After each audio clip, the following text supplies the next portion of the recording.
Harka fuunee kam jirtan hordoftoota keenya kanneen Oromoo Samsung garan hordoftan nagaa keessanii eegaan hordoftoota keenya barnoota keenya har'aa keessatti kan ilaallu akkamitti akkaataa itti imo beeksisa ofirraa hin qabne beeksisaan yeroo baay'ee deddeebi'ee nu rakkisne yeroo nuti hiriyaa keenya chaatuun keessaa yeroo nuti bilbilu beeksisa garaagaraatu imo irratti baachuudha. Ammoo beeksisa kana imo hin qabne hoo akkamitti argachuu akka dandeenyu ka wajjin ilaallu ta'a jechuudha. Mee fakkeenyaaf imo kiyya amma haa ilaallu. Imo nan amma fayyadamaa jiru isa kanaadha. Fakkeenyaaf imo beektaa kana fayyadama beeksisa qaba jechuudha. Beeksisa akka inni qabu mee wajjumaan ilaalla. Amma beeksisatti hin dhuftu. Akkuma isin argitan amma beeksisa kana akkuma isin argitan wantiin kun suuraan kun kaasirratti amma daddarbaa jiru kun yeroo tokko takka suuraa ijaan laaluudhaaf isinitti ulfaatu tafaatu asirratti dhufee isin cinqaa jechuudha. Akkasuma yeroo isin namaa bilbiltanis beeksisoota garaagaraatti iskiriinaa bilbila keessan irratti mul'ata. Kanaafuu imo kana isa dhiisnee imo beeksisa hin qabne akkamitti akka argachuu dandeenyu ka wajjin ilaallu ta'a nu faana buutu jechuudha. Osoo gara barnoota keenyaatiin darbine duraan dursa chaanaala Oromoo Samsangiif haaraa kan taatan subscribe akka gootan isin beeksina. Akkasuma please video keenyas like share gochuu akka hin irraanfanne. Erga haala kanaan subscribe gootanii mallattoo bell icon tanas haala kanaan on gootu. Akkasuma chaanaala keenya lammaffaas warroonni hamammaa subscribe gootan galatoomaa jecha chaanaalli keenya lammaffaa Ramee Online jedhama. Erga Ramee Online jettanii haala kanaan bakka kanarratti barreessitanii search gootanii subscribe gootu jechuudha. Bifuma isa jalqabaatiin subscribe gootu inshallah fedha rabbiitiin barnoonni yeroo dhiyoottis asirratti kana eegallu ta'a akka isin hin darbine. Gama barnoota keenyaatti yeroo darbinu immoo linkii imo kana description box YouTube chaanala keenyaa jala isinii kenna achirra kallattiidhaan argachuu dandeessu jechuudha. Anammaaf as WhatsApp irra qopheeffadhee qaba waan ta'eef iyyuu kallattiidhaan YouTube chaanala keenya jala description jalaanii argattu yeroo irratti cuqaastan kallattiidhaan linkicha irratti yeroo takka ni buutu. Erga linkicha irratti buutanii bifa kanaan isin filachiisa jechuudha. Bakka kanarratti amma bakka filachuu qabdan Samsung internet yookiin browser keessan fayyadamuu qabdu jechuudha. Bifa kanaan isin filachiisa browser keessan filattu.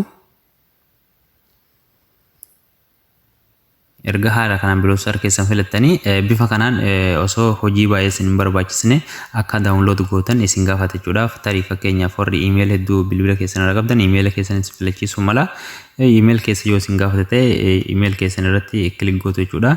Erga email keessan isin gaafate eeyyamtanii fi iddoo download jettan irratti cuqaastu jechuudha. Bifa kanaan hojiin isaas baay'ee salphaadha. Akka gabbuustan isin gaafata jechuudha. Inni eeyyamtuuf iddoo download jettan irratti click gootu jechuudha. Haala kanaan amma imoon kuni anamma naaf bu'eera jechuudha. Kinoo akkuma isin argitan akkuma bilbila keessan ariitii neetworkii keessaniin wajjin deema amma gabbuuseera xumureera waan ta'eef yooni imo kana faayila kiyya keessatti argadha jechuudha. Ergasii faayil minjara keessan keessa deemtu as file my file keessan jirra galtu jechuudha. Ergasii as iddoo download jettan irratti click gootu. Ergasii kallattiidhaan imo bakka kana argattu jechuudha. Imo isa kanaadha. Isa kana kinoo imo profile kana isa kanarratti yeroo takkaaf click gootu. Haala kanaan next jettaniin jechuudha. Ergasii install gootu.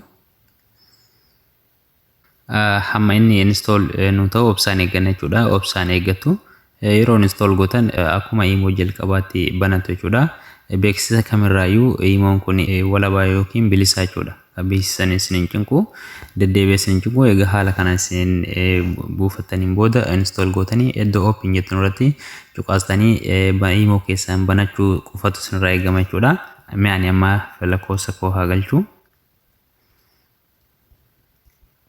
Erga lakkoofsa keessan galchitanii xumurtanii iddoo right kanarratti click gootu ergasii okay jettu jechuudha.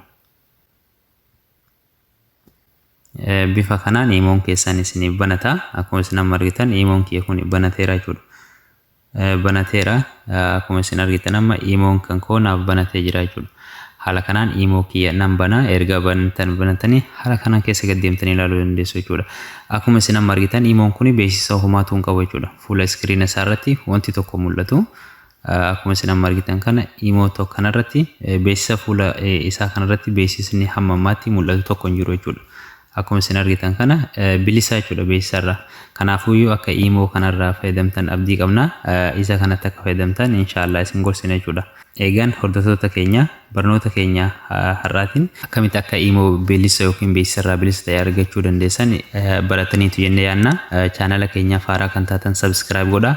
Akkasuma gaafii yoo qabaatan immoo gara Urjiinet dhuftanii akka gaafatan isin gorsina jechuudha. Urjiinet Telegram irratti nu argachuu dandeessu, akkasuma Facebook irratti waltajjii marii jechuudha. Achirra galtanii gaafii keessan gaafachuu dandeessu. Yaada qabdaniif immoo koomantiin banaadha. Video keenya like share gochuu akka hin irraanfanne jecha waan daawwattaniif galatooma. Barnoota birootiin hamma walitti deebinutti nagaan nuuf tura.